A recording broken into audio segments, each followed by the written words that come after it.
Good morning, good morning, good morning. It is good.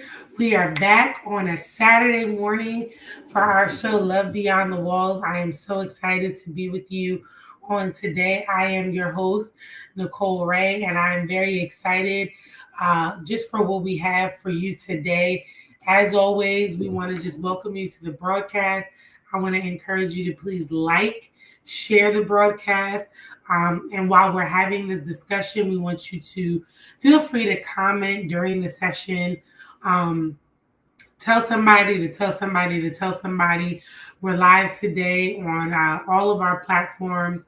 And so, whether you're watching on YouTube, Instagram, Facebook, we want to just shout you out and we want to welcome you to the show this week. So, I'm not going to belabor. I have a wonderful guest here for you today. He is the founder of the Romans 12:2 podcast. I believe he's still got that going on, so he's going to tell us a little bit about that today. But he's also the founder of Path to Greatness, which is an organization that lifts up and empowers young people. And at this point now, I think I've known him for at least 5 or 6 years. I can't believe it's been that long. And I met him years ago when I did one of his author cafes, and I brought my book to his author cafe, and I had the opportunity to share and talk about my book. So God has certainly been using him. And one of the things that I always say is everybody may not get behind a pulpit and preach, but we all have a platform that God uses us on. And I have been watching this man of God, and God has certainly been using him in the community. So, without further ado, I'm going to bring to the stage my good brother, Lavon Howard. How you doing today, Lavon? Good morning. I'm doing excellent. Good to see you. I'm glad to have you on the show. I am honored to be here. This has been a long time since we interacted with one another. We've been through life changes and life moments, but we here and God's kept us. Yes, amen. I'm very excited about that. And shout out to your wife. I am so excited. I have a marriage series that I want to do later on this year. So I definitely want to have you and her back together because you guys have it's hanging with the Howards, right? Yes. Yes, so I can't wait to learn more about that. But just for the sake of the people getting to know you, I have your bio, but I always feel like it's better when people could just like learn about you and hear it from the source. So tell the people a little bit about yourself. Um, I'm gonna start off with a sentence, a statement. I think this apply to everybody. Um, the, the more blessings you get, the you use the more blessings you get, the more friends you lose. So Mm. I'm gonna say that. I'm gonna explain why that statement applies to my life. So basically, I was Lavon Howard. Obviously, I was born and raised in North Philadelphia. Grew up in a single parent home. Grew up. My I was only child, and my father was murdered while I was 3 years old, for no reason at all because he said no. And I'm not gonna get into details about how he got murdered, but he was murdered for no reason. So that led to me having a lot of trauma in my life. Led me to having speech problems, having IEP. Back then, I was ashamed of it growing up because I thought it was like a curse. I thought I was not normal. I was different from other kids, and every time I spoke growing up, whether it was answer a question or read a chapter of the book or read a couple of lines, people laughed at me. And it was a shame because I really didn't know how to navigate through that. So then in middle school, um, I went to I went to growing up. I went to mostly African American and Latino school. I loved it there. It was like right down the street from my house. I could walk there. I could walk at certain times, still be on time for school. Um, and then when I went to middle school, my mom put me to which was all mostly Caucasian school, in the main on the other side of the city, and where I had to get up like 6 in the morning in middle school and take the school bus for 3 years. To different routes to the school, and I lost a lot of friends. I was told I was shut out because I was trying to get better. A lot of friends I had growing up left me, and that's why the phrase, you lose many friends as you get older. So we kept trying to elevate. So I went to middle school. My speech problem got worse. I was trying to fit in. Even though I was very smart, I knew what I was doing. I knew all the content, but I wasn't fitting in. And then it got to a point where my mom always put me in boarding school because of my behavior. And then one day in seventh grade, I got suspended because I punched a student for no reason um, because I was reaction. And then I went home. I stayed home, and I reflected on that. And so then I decided to change and try to do better for my speech. And I took speech therapy, and then um, I know in eighth grade they had a graduation, and they had like an opportunity for students who want to share write a speech for a graduation. It was open. Um, if you want to write a speech, put it together and send to your teacher. So I wrote a speech. I'm not thinking I was gonna be picked on my journey because I went for a lot of middle school, Mm-hmm. and and then somehow I got picked. But the teacher that was on me the most in middle school picked me, the person had a speech problem, had IEP, you know, and I decided to do that. So then graduation day, the first time I really spoke in public, like to a lot of people outside my classroom. Um, my mom, my grandma, my mom's boyfriend was there. They didn't know I was speaking. They didn't know until they saw the program that I was speaking at graduation, and I told my mom I was writing a speech for just a paper. So like, she didn't know it was for graduation. I was writing for a paper, but I spoke graduation, and then at the same time that year, I found my purpose was working with kids because I would be a teacher assistant, go to second grade classroom once a week, and the kids would love me. They loved me. They didn't judge me. They knew what I had, and they didn't study for who I was. And that's why I knew then I wanted to be a teacher. Fast forward, I went to Rossville High School, graduated, was on society. June senior year was a big honor for me because I thought I would be part of that, but I did well. Then I finished seventh in the class. I was top African American male in my class, and then I actually kept going to speech for every high school. And because I wanted to get better at my speech, because I wanted to be a teacher, and I feel like if I can constantly work on this, I would get better. Then I went to college, went to Westchester University, 4 years, majored in early childhood first. Then I majored to elementary education. I devolved a lot of things. I was Black Student Union. I was multicultural affairs. I was an RA for a year and a half. I did student teaching. I was orientation leader. So I did a lot of things prepared to work with kids. And I worked at Police Athletic Westchester, a club for young people to go there every day from 3 to 7. I Mm-hmm. worked there for a year, and then I was awarded Volunteer of the Year, 2003, because I volunteered the whole year because I was already I couldn't do another job at the time, so I was volunteer there, and that job really impacted my life and really pushed me to be a teacher more, a teacher. So then my senior year, my final semester at student teaching, I had my supervisor, well, my co-op teacher at that first one didn't believe in me. She was like, well, I don't think you can make it. She wanted me to shut me down because of my speech. So this is where at the time, like when you go elevate, you elevate, people leave you. And they had the support at the time to help me get through this outside my mom. I had no one to talk to about, hey, I'm going through this, I'm going through this, I don't know what to do. And I was a black male. And there was only I was probably the only one that was teaching. So I had no other black male to go to help me get through this. Yeah. So I went through that. And then my class supervisor, Dr. Hannah, give her a shout out for that. Her, she moved me to another school. She moved to West Philly to teach at Bryan Elementary School, which was a blessing.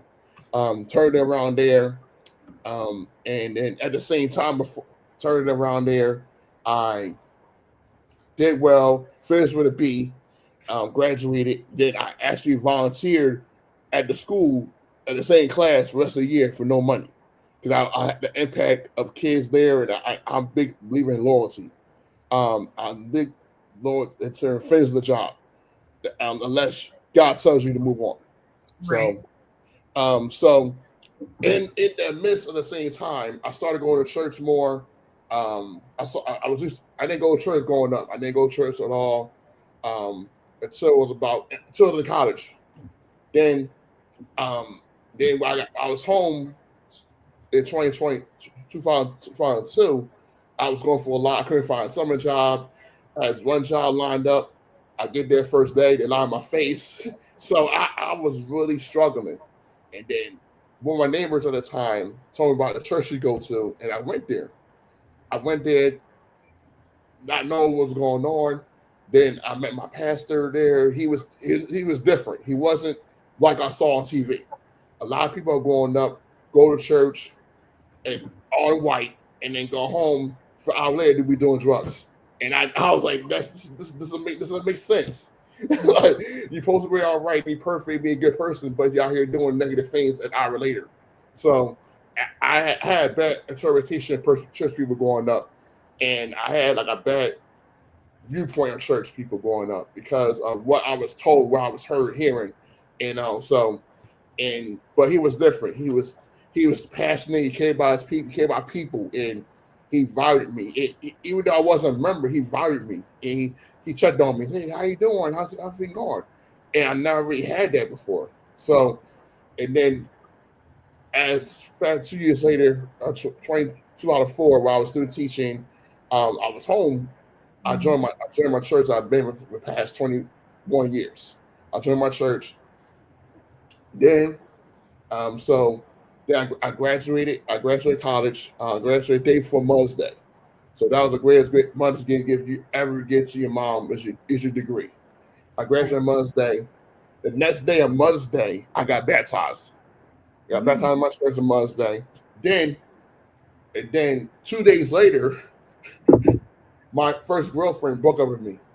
So I was like, I got saved, I got baptized, the girl would break up with me. So I'm thinking like my life has gotten worse. So like I'm doing the right things, but my life is getting worse. But then I really buckled down, really tried to work on myself, and then I did City Year. City Year Greater Philadelphia is a non organization that came on campus my senior year for like a job fair. I put it on there and said I signed up, believe whatever we're doing. Then I was like, that's my last option. I'm not doing it. Okay, so that's a backup plan. I was like, okay, let me sign up, get what happens. Then I told her I got accepted. They offered a position. I really didn't. I was like, I'm not doing this. I'm not doing this. Um, and then February 2004, what happened was I was home still teaching. There was a tragedy at 22nd and Lehigh, at T. Pierce Middle Elementary School at that time, where a young man was killed with a crossfire. And it was national news. It was on ABC, NBC. It was like a big thing. That since the first time I really saw something like that since Columbine, Colorado, '99. So, and it was right near me. Like not near me, but it was like I was in the area, and I felt like I told God then, like I told God, if I could be in that school, make a way. I not knowing the time that He was hearing me, to some way, I was in that school 8 months later. So I ended up doing City Year um, as a backup plan. So then I remember we had retreat. We had to decide. They had to show them what schools you could work at if we had a choice. And the school I was talking about was on there. So I Mhm. was long essay of what I was doing, why I want to be there because of what happened, and I was there. I was there for 2 years. Um, and I love the experience. Didn't like the politics, but I love the experience. I love the kids, and I started boys club there. It was a program for young men over for other kids to come talk about what they were dealing with as men outside of school, not math, science, but talk about how to survive in the streets, um, how to be better men, how to do forgiveness, how to do anger. And I'm thinking like, I'm thinking about this. Okay, I was teaching myself when I was younger because I was fourth grade. I didn't have those things growing up. So, and I was doing it, and then I got support from senior the office that being offered. They actually came to my program, and and it was a blessing. And then next year I did Boys and Girls Club, and then fast forward, I ended up working with youth. I did Positive Forward Elite for over 10 years. It's a program for middle school students where they get the opportunity to go to college, be over that and each year they go to college, like Millsville or Harrisburg. They go to Bryn every year. They do academic stuff, but also they do like enrichment stuff, like basketball, swimming trips, having conversations about life that I was leading. That I felt like they was needed at the time. They were not getting at home. So I did it for 10 years, and then I've been a safety monitor. I've been a playwrights coach. I've been I pretty much did everything. So then 2013, um, I was working at Playworks at the time, and I was at I can't finish school. I can't finish school. It's crazy. I was at a school, and I felt the middle school kids were not getting valued. They was already talked about. They was already discouraged. So I was like, maybe do a one day thing called Path to Greatness, where I brought people in to talk to people, talk to them about encourage them about life, talk about their journey. I told them go off script. It's not script. Just be yourselves. That was it. I said, tell your story. Tell you, and I trust in God at that time. The people I brought in. So I knew, like some people I didn't know, some people I knew. We ended up having like about 14 people coming that day. We did it on Friday. It was on conventional after lunch, and it was cold and rainy. So, and it worked out, and the kids were engaged. They were paying attention. They were being transformed. I didn't see that till later. So, and I remember, you know how at 309 the kids get wanting to leave at 309 on Friday. Had those kids stayed because they were so engaged in the speakers and the conversation. And then I remember I remember the janitor had to kick the kids out. So there was and then I know we had a debrief, and we had to circle around and talk about how they knew me, why they wanted to join, things like that. So there's one lady that came. I remember she graduated from Nova, just graduated, she couldn't find a job, and I spoke to her. I said, look, you guys are from college, you guys are Villanova. Like that's enough right there. You know, you made that we on B. So my inspiration told her to show up, and she showed up. And then another speaker I had a connection with a job that she was looking for, and she ended up getting a job for the company because she by just showing up. So I know God was doing some things in the program that I didn't see. And then once a month for the first year, I would do sessions on like, anger, forgiveness, relationships, things our kids were dealing with that maybe the church were not talking about, that the community were talking about, that affected their academics, their mindset. So if we had conversations with them about those things, maybe their mindset would change. As time went on, the mindset changed. The fights decreased. Students got want to be more involved in the school. They want to be lead the school better than they found it. So, and then I connected one of the students out there. I've been a mentor for over 12 years. She graduated eighth grade at the time. She graduated from Girls High, graduated from college now. Now she's in grad school, doing pretty well. Um, and then that summer, I got let go for Playworks because of funding. But they knew our job I did. They let me go for no reason. And someone told me that, like, hey, turn your program to a business. I was like, what are you talking about? I'm like, mind you, I worked at a nonprofit, but I had no idea about the outside stuff, the planning, the execution. So I ended up doing a nonprofit, turned into a nonprofit. August 2013, I I had a meeting in my church. That kind of pastor, I had the key at the time to go to the church. I could sit there and pray and talk, and because I didn't write in the church. Had a meeting there, and I number two people came that night. Paige Yancey, and I'm sorry, Paige Beckwith now, and starting in Baltimore. They were at the first sessions of Path of Greatness, and I love the Bible says, "Wherever two or three are gathered together, God must be in the midst." So I knew then that I had to Path of Greatness to the business, the nonprofit. So it started slow. I got a 501c3 2015. We've been fast forward, we've been over 30 schools in 12 years. We did a program at Dressel. In 2016, we have done our community day the past 8 years.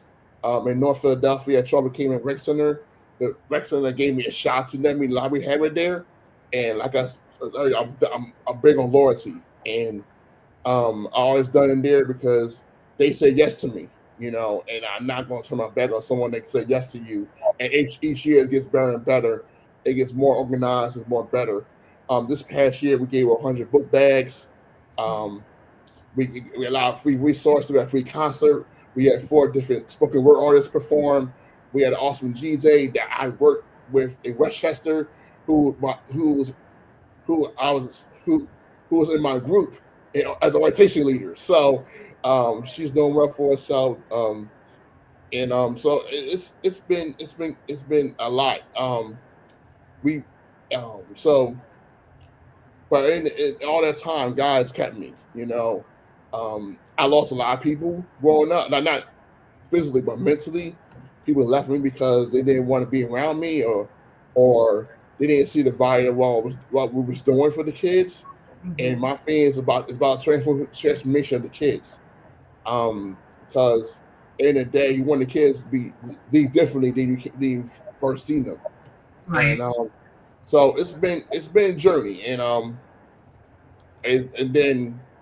then at that time, 2020, I met my wife. We in 2020 during the pandemic. I was still doing program Path of Greatness. I was still doing Path of Greatness virtually.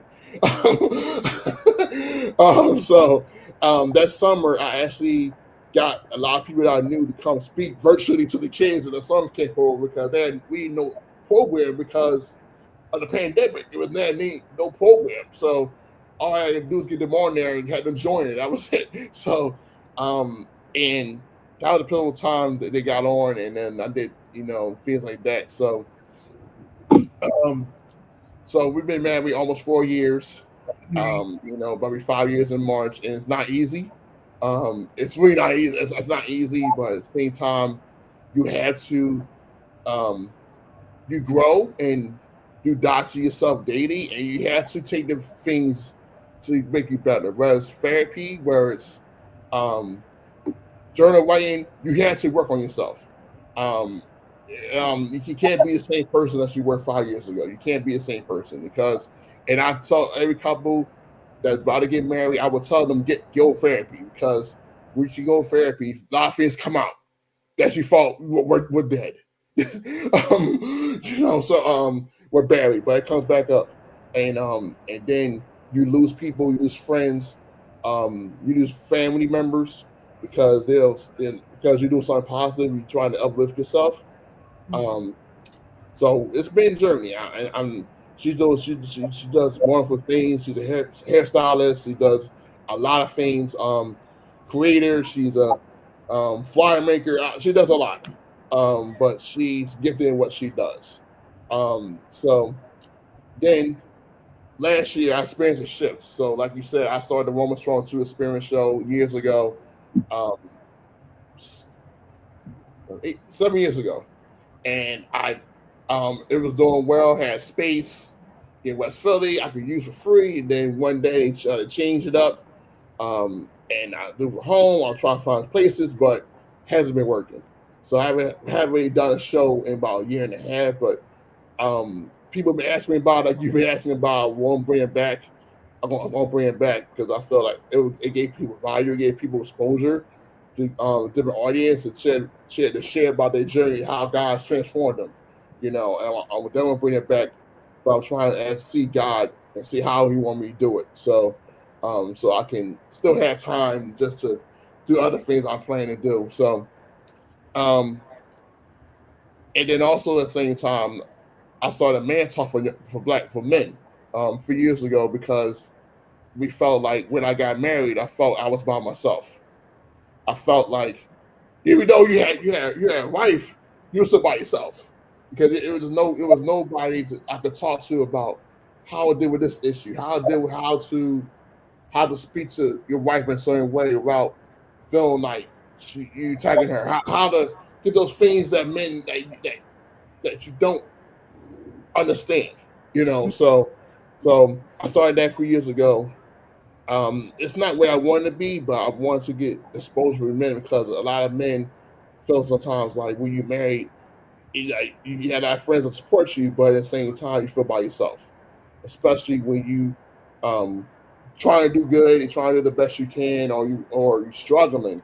You don't have that person you can talk to, get advice from that who are who are seasoned, who are experienced, who who've been there where you've been at. So that's why I do that. And it's kind of go back to where I started at City at 20 years ago. So and then last year, 2024, I took a risk. So before that, I was working at school programs. I was site director. I would get the kids out of school. I run programs. I bring speakers in, getting exposure to things that I didn't have growing up. But every place I was at, something bad happened, and the leadership above me was horrible.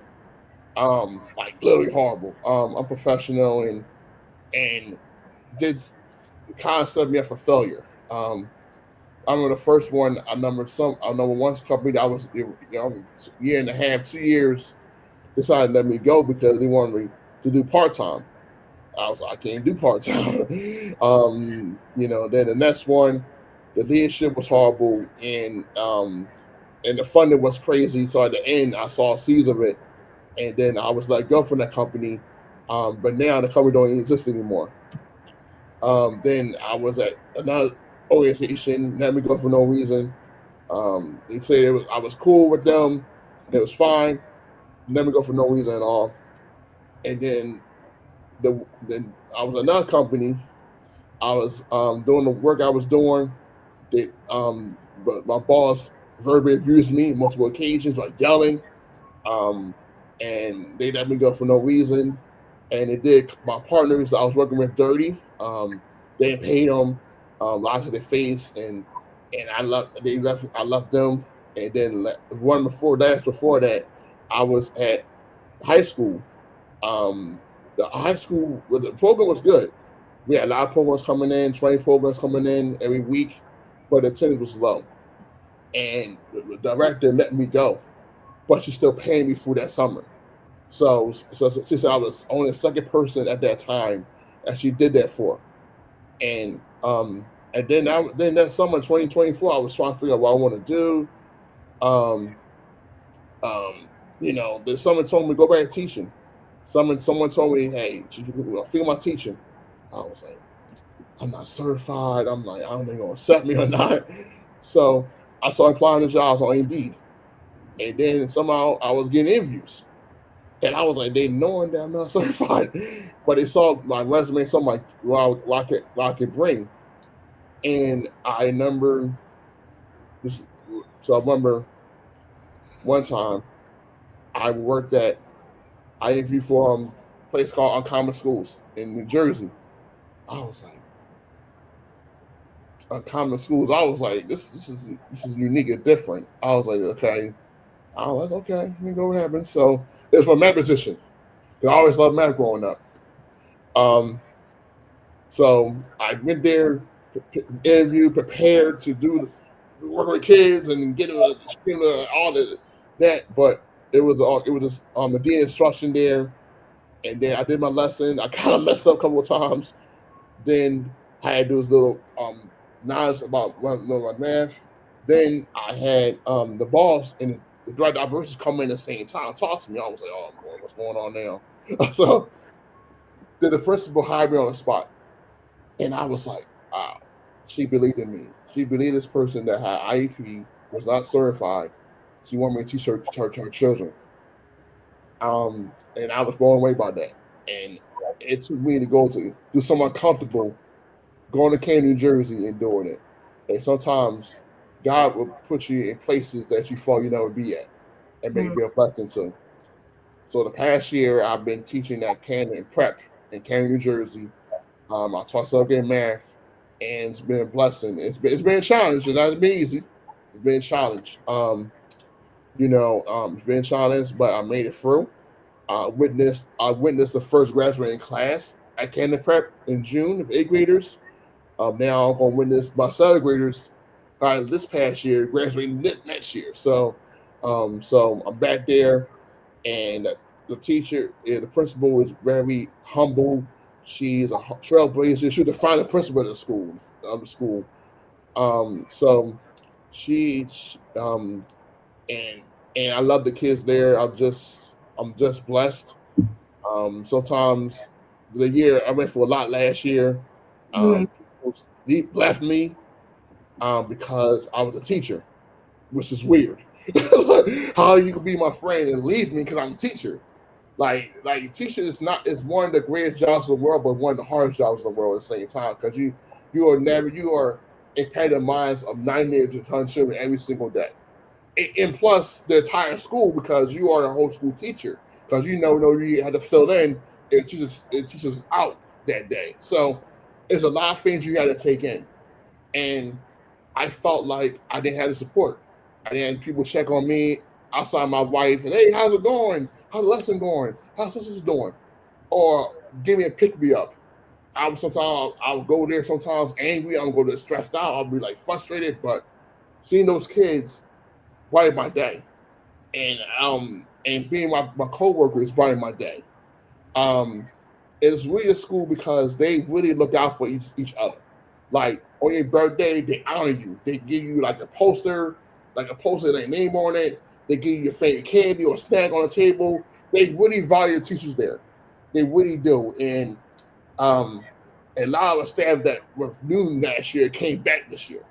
So, like I said, I believe in loyalty and I believe in finish what you started. And if you tell the kid, hey, I'm gonna be here, they remember that. And a lot of kids I worked with last year had seen too much turnover.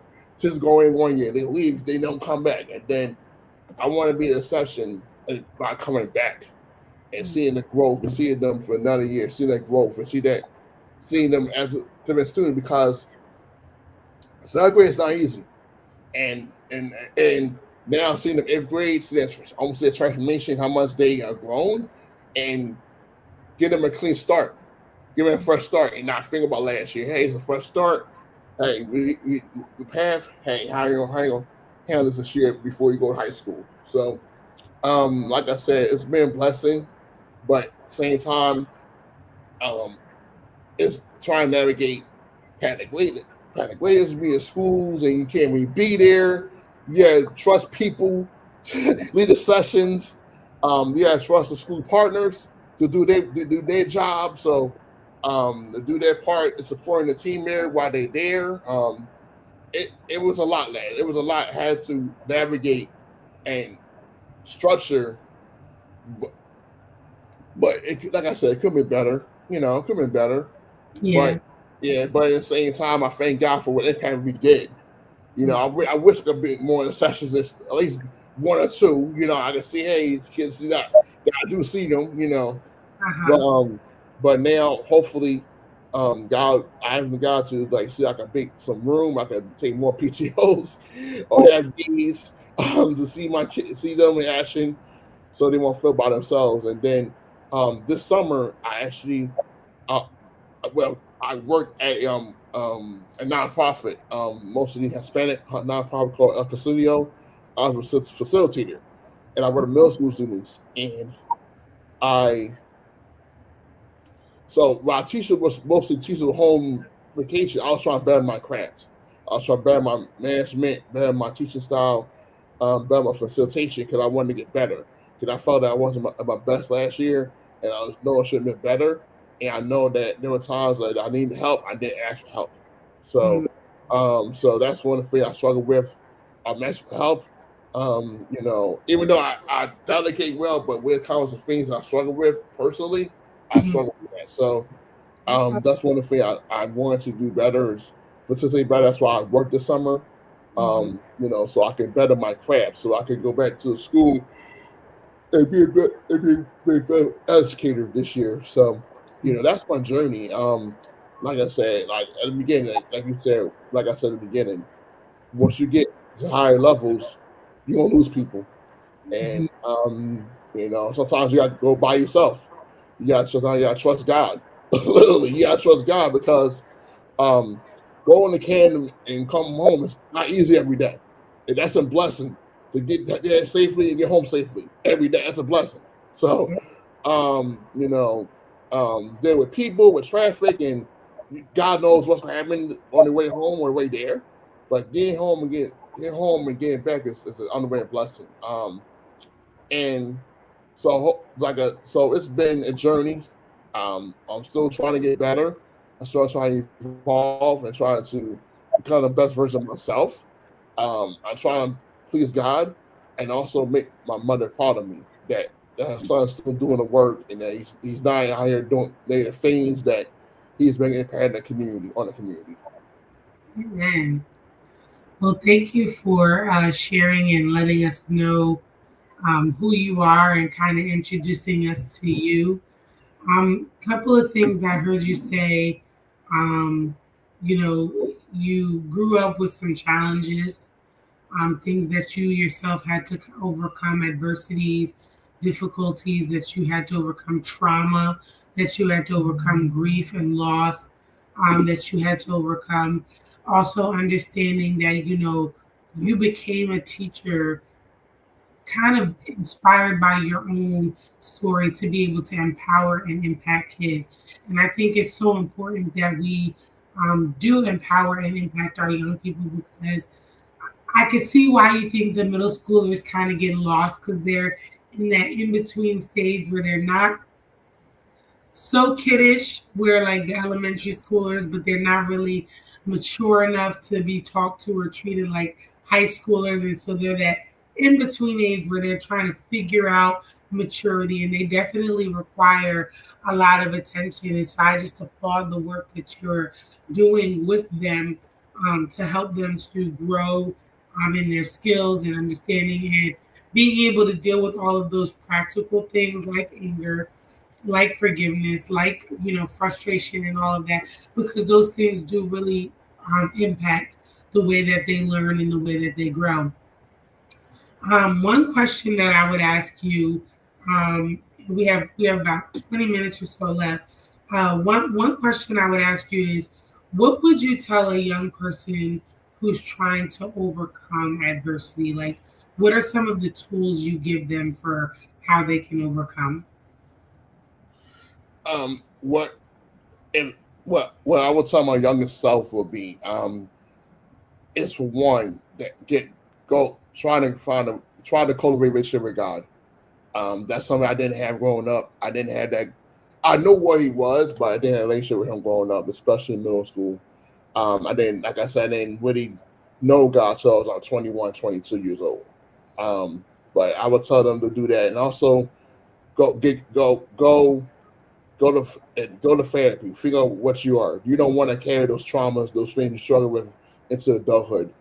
Get the help that you need now while you're young. And I think I said this earlier. Like I said, I had IEP growing up, and for a long time, I was kind of ashamed of it. It was like kind of like something I didn't want to say, I didn't want to carry. But as I got older, I appreciate me having that because it taught me that I was different, that all of us are different, that you had to, there's one for you had to like, you can embrace it or make an excuse for it and not getting better. Mhm. And I thank God that my mom got me tested because I sound differently and a long time, I was ashamed of it. I was ashamed of that IEP, and you could ask the students. I was ashamed going to speech going to middle school. I was the only one, and I was ashamed when people laughed at me. It laughed at me, and it was a shame. And um, as I got older, now I see what is going with right now. I would advocate for parents. Hey, get your child tested. It's not wrong in getting tested. It's not wrong with that. If they come out negative clear, they fine. If they come out with something, now they can work on it now while they're young, so they get better as they get older. So they won't have to carry that shame of like, oh, I didn't know for 20 years I had this, but now I lost so many things. It goes back, oh, I have this now. Why wasn't it addressed this? Why was it 11, 10, 12, 13 years old? So I'll advocate for them to go get IEP tested because you never know what they might have or what they're struggling with. And then once you find out what you have, get the right supports around you to help help you and your child navigate through that stuff and not be prideful about it because I rather know now than know now than not late than later. So the child must out of so many things because they weren't aware of what they were doing. So I would do that as well. Sometimes I would tell them also to love yourself. You don't have to date. You have to go on date and find boyfriend girlfriend. Work on yourself. Um, you know, take your go somewhere sometime by yourself. Like maybe go to the movies by yourself. Go to somewhere. Find out who you like. Find what you don't like. Sometimes you got to take yourself on dates. You don't have to be on social media. Turn your phone. You can turn your phone one day. Fine. And then you can finally get a clear message of what God's telling you. Because a lot of young people I've worked with this summer were addicted to their phones. Really addicted to their phones. Like they couldn't go 15 minutes without with their phone. So, and that was a problem for me because we never culture. We grew up. We didn't have cell phones going. We had to actually talk to people. We had to go outside and play basketball, do double dutch, do kickball, and do hopscotch, do the thing. We had to actually go talk to people. Now our young people are so addicted to their phones instead of reading the actual book. We Yeah. like if I go into eighth grade, I should go to the library and read a book that's on eighth grade level. So when I Yeah. go back to school, I'll be ready to go. I'll be ready to go. I'll be ready to go. I'll be ahead. I'll be ahead. So um, like so we it's I just want our young people to get how they lead and be my people that gonna value them. They're gonna show them love. Not because they live on the same block as you or went to the same school or Yeah. same. We got people that gonna value you and challenge you to become better and hold you accountable Yeah. to become better and check on you. They had a good day. Hey, how's your test? How's your project going? How's your mom doing? How's your dad doing? So they check on you. They check on you to see how you're doing mentally, emotionally, and spiritually. Because at the end of the day, those are real friends that are right there for you. They support you through thick and thin, and not support you just because they like the same artist. So I think that's for me. I would go to relationship with God and feel what's going on with me, and if I'm struggling with something, get the help up I need. Go to therapy while I'm young, and that's so I won't have to deal with this stuff. I get older, I can deal with it while it's fresh in my mind, so I can be Mhm. better. Yeah. Then you can also learn the tools that end up helping you in the future. So you've already kind of got that stuff under your belt. And you're right. I remember the times when you wanted to hang out with your friends, you had to go knock on their door and ask if so and so was home, Mm-hmm. were allowed to come out and play. The whole not interacting with parents and being able to just talk to kids only and never no, you had to be respectful. You had to know how to speak to adults because you had to go through the adult to get to the kid. And then if they weren't home, then you going back and forth and you keep going and knocking on the door to wait till they get home. Like there was just that physical aspect of Mm-hmm. thing that is so different now. So yeah, I definitely agree with that. And then definitely having our young people surround themselves with positivity is key. And so Yes. for any parents who are watching, if you don't know what an IEP is, it's an individualized education program that schools now offer to our young people, which I learned they offer it to children who are struggling with their Hmm. academics, but they also offer it to children who are exceptionally gifted Oh, in yep, their. that's true. Hmm. And so a lot of times we hear this IEP and we associate a negative connotation, like you had Right. talked about, where people get embarrassed and they think about being on the short bus, or they think about having some sort of mental challenge. But really, all it means is that your student learns differently than other students, and so they need a special support system in place to help them learn and grow. And so that individual education program could include things like being able to have extra time to take tests, Right. Hmm. Yep. Hmm. being able to have some, if they're more of a audible learner, being able Yes. to have someone audibly take them through the test instead of just reading, Right. um, Hmm. getting them time with a reading specialist, getting time in school with a school counselor to help them talk through their feelings and their emotions and things like that. It can be if they're on the need for an IEP for having like a higher IQ or something like that. It could be Hmm. getting them properly allocated to classes that are going to challenge them.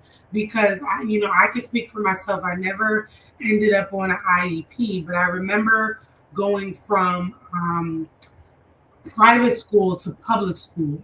And the private school that I was in first grade, they taught us our multiplication table all the way up to 12. So by the time I got to public school, I went to public school for second grade, they were still barely learning like basic addition and subtraction facts. And here I had already been doing multiplication and Right. Hmm. I was bored. Right. Yeah. Oh, yeah. Hmm. Teacher actually thought that I was uneducated. She thought that I was stupid and she sent me down. She thought I couldn't read and all that kind of stuff. It was going good for a while because I used to get out of class. They used to let me go to the library. I'd be reading books and stuff like that so that I didn't have to be in class. Parents came in for a conference and they told my dad, and my dad was like, "What are you talking about? Nicole reads at a fifth grade reading level." Hmm. And what? So the whole time I had been bamboozling them, playing them like I didn't know nothing, when really I was just bored. The work they were doing was boring me. I wasn't feeling challenged, so I didn't want to do what they were doing. Right. So yes, we need to understand that IEP doesn't necessarily mean a negative thing. The IEPs are meant for people who are exceptionally gifted or for people who need challenges or have challenges and need support. So please do not be embarrassed. Please talk to your students, teachers. Please do your best to engage because, you know, years ago they implemented the No Child Left Behind. Hmm. And with the coming of the No Child Left Behind, they just started really passing kids Pass kids along. Right. without really making sure that they were learning the concepts. Like I remember back in the day, remember when people used to get left back? And like Yes. Yes. the thing, like it was like you didn't want to be the person who got left back Hmm. because you didn't get the, but they don't leave people back anymore. They pass them through. And so what happens is now you get kids with varying educational levels, all Skills. Hmm.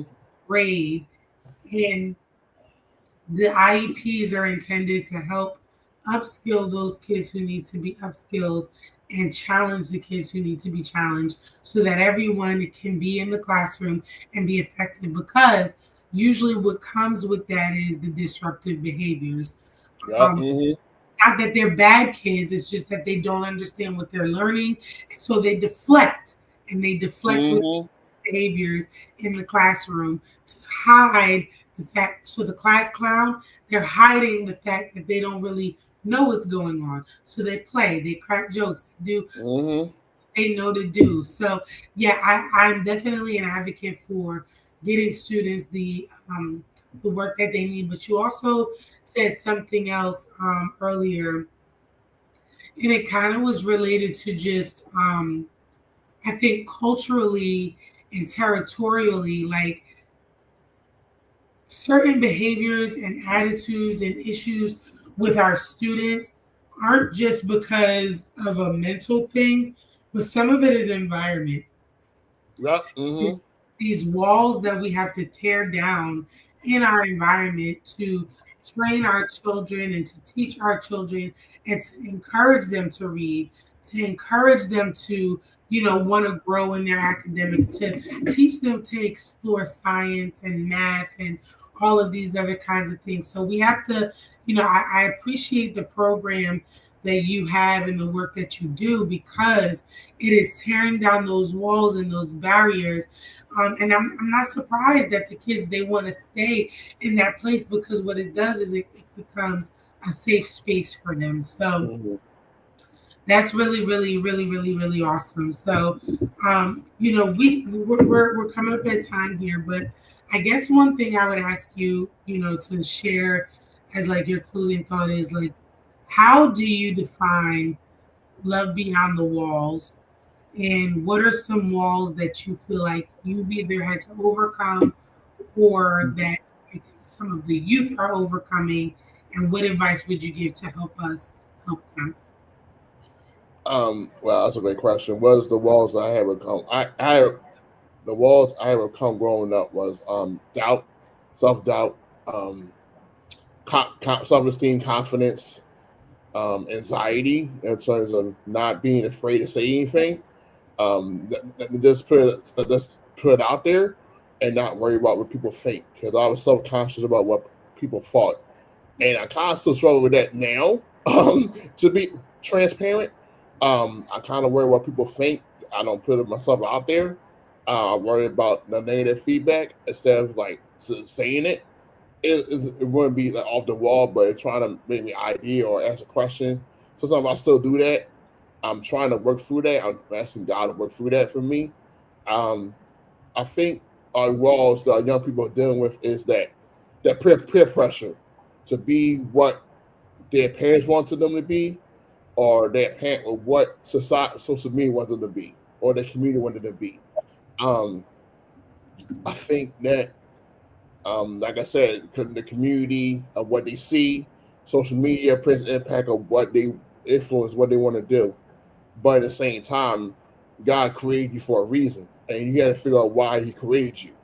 I'll number the two greatest days um, you can have in your life. The first one is what when you was born, and number two, why you was born. So we are more than just we were here to praise God and serve God. He gave you an assignment to what you should do based on your what way you destined inside of you before you came out of your mother's womb. So you have a responsibility to figure out what that is, and for food service, you can do food service. Like I said, I found my gift through service. Wasn't, hey, you're gonna do this. You had to serve and you had to do something that will cultivate a gift inside you, that purpose inside of you. Um, Another wall is that I think how, as Christians, as adults, we have a responsibility to speak life to our children every single day. Even when they mess up, even when they crash out, you speak with them, speak life to them, not death. A lot of young people are getting tired of me speaking death to them, whereas cursing, whereas foul language, things that are not appropriate, because that's a trigger, that's trauma. And kids Yeah, will remember that as they get older and say, "Oh, you're not this, you're not this, you're not that. You're a curse word, all this stuff like that." Speak life to them. Hey, you messed up, but I still love you. yeah, And so, and then show them why was this a mistake? What can you do better next time so you can become better? yeah, Um, and also y'all young people, I think of forgiveness and letting go. We carry Yeah. stuff like over 20, 30 years. You're saying letting it go. Put it on.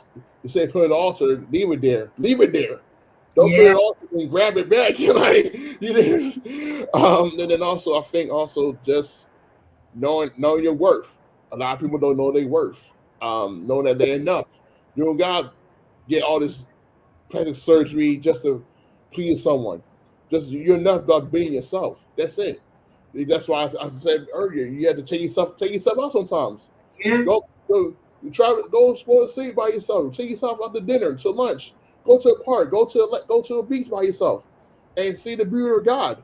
And then maybe take a couple of days. Like write your journal. Read a book. Read your favorite book. Write, draw, art. Turn your phone off. Turn your phone one day and just think about the goodness of God, what God's brought you through, and what He prevented you from. So a lot of times we gotta know how to be grateful for life, little things, and we had to try to get better Yeah. and be around people that gonna make us better, and not make you feel stuck. Be around people that gonna push you to be better, but they push you in love and not push you by demand, by force. Like no one's gonna be perfect overnight. No one's gonna be a stellar person overnight. It takes months, even years, to get to where they're going. Lost, they may fall, they might take a step back, but do not give up on them. They say, "Hey, you fall down. Hey, you're not gonna make it. I told you." But you tell them, "Hey, they fell down. Pick yourself back up. Hey, you're gonna make it. Let's try again. Let's keep going. Let's persevere. Let's stick through it. Let's not cry on them. That's not cry on young people because they made a mistake. Yeah. Because in the day we are human. We're not God. We're not perfect. We fall short every single day, and Every. God sees everything that we do. Hmm. Even if we don't believe in God, He sees everything you do. So Yeah. you got hold. You got be accountable for who you are Yep. and be a better person, be a better human being. Because we live in the last days. People are dying left and right, and we don't know when our time's going to come. But be ready when that time comes that He sees you in good position. That when Hmm. you die, when you have your funeral or memorial service, that place is sold out. That Yep. place will be standing room only. Not no Mr. Seats, but standing room only. Like every seat is filled. Every all people you get in by standing. That's it. Because that means that you may impact on so many people based on the God that's inside of you and the light that's inside of you. And, Yeah. and also telling our kids that you are the light of the world. You're not darkness. Your light illuminates others. Yeah. And so in the day, I think because I think it's the phrase we are feeling this year for our school is together we rise. So that's our theme this year, together we rise. So we have a responsibility to rise, be together and rise together to become the best human beings that we can be for ourselves and for our children and Amen. for yourselves. If you're Yeah. struggling, ask for help. Yeah. That's so good. That's so good. Yeah, that is amazing. I'm a very big advocate on how we speak over our children. Hmm. We like to put a lot of labels on them and call them bad and say this. Not even just our children, even people we call them Even lost adults. like that. So we have to do better. But I just want to thank you so much for being on the show today. Can you tell people how they can stay connected to you or follow you on IG, Facebook? I got your ads, so I'll put them up on the screen. Yeah, so like on IG, I am H.2537. That's my personal page. Pat is PTG11113. That's actually the birth date of Pat being born on January 11th, 2013. That's why the numbers are like that. So we are looking for schools to be in the fall that want um, our team to come transform their kids and not them be the same where they were the previous academic year. On Facebook, Lavon Howard, um, Patagonia. I'm on Patagonia's Facebook as well for those who will see our events, our pictures for Community Day, things, the work that we've done. So you can find me on there as well, and that's our website as well. We are gonna redecorate that website at some point. We're gonna redesign it, make it more updated. Our stuff on there. Try and streamline it, but I'm asking God to give me the time to help me streamline it, so I can make it more formal. So because, like I said, we want to be at schools that want us there, Yeah. that value us, that pay us for our value, and just make our team feel welcomed. So we can do the work that we've been doing, and we are trying to introduce new concept this year, entrepreneurship. We are trying to just hold our kids accountable. Just make sure that we are making a presence to our kids. That we don't speak to we don't speak to them. We speak with them, and meet Yeah. them where they are, so they can be better individuals. So, in the day, that's who I am, what I'm trying to do, and a lot of kids in my school follow me. I don't follow them back, but they see what I do. They see, because I kind of kept it private. I kind of, this is Howard, is what I do outside. I kind of try to keep it two separate, but now they see me as um and then they see me, and they see the work I do, that I'm really a real human person that cares about the community. And also, I want to say this for those who live in Philly. Um, I know what's going on in Philly with this teacher strike going on. For those who are going to middle school, high school, and you need a school, if the school go on strike, um, I highly recommend Uncommon Schools in Camden Prep. You can talk to me, because it's a different school. We were the top schools in New Jersey, so you want to, you try to be challenged, because it's a college preparatory school. Because high school, Camden Prep High School, every Mhm. student that has gone there had graduated when they had gone to college, 100%. So if your school is a little funny and you don't know what's going on, you feel like you want to push your child to greatness, let me know. So I don't know how many spots we got in Camden. You want to take that risk of taking the child to Camden? Let me know. There's this train, there's a Paco train near the school, so they can take the train and walk. It's like a 5 minute walk from the school. So if you want your child to go less level, and you feel that maybe Philly, maybe it's may not do it for your child, you know, I know Canada, I know traffic, I know, but you want to take that risk and do something uncomfortable, let me know. I can get you more information about common schools, so see if be fit for your child. Because we haven't started yet, so we start 25th. But you feel that your child would need to go next level, push to next level, help them do well, help see them going to college. Let us know, and then we can go there. So, like I said, um, that's me. And hopefully, pray for me. We can get Rome to experience back, and always cafe back in the fall. So, so we're almost always cafe 50. So my life has happened, and I'm trying to figure it out. I'm trying to figure out some dates and some spaces we can do those things, so we can make sure we give you the value that you need, and have people like Nicole on our platforms to share her story, her journey. I know she's been through a lot the past couple of years since we first met. So life has transformed her, and now she's back here doing what she loves. So Thank you so much, Lavon, for being on the show today. I really, really appreciate you. So I'm going to send you to the off stage. All right. Thank you, everybody, so much for tuning in today. Please, you can stay connected to us by liking our page. You can subscribe for alerts so that you can get us. We are here every single Saturday at 10 a.m. And I'm just so grateful for what God is doing in and through this show. So I bless y'all all in Jesus' name. And I will see you guys next week. Bye bye.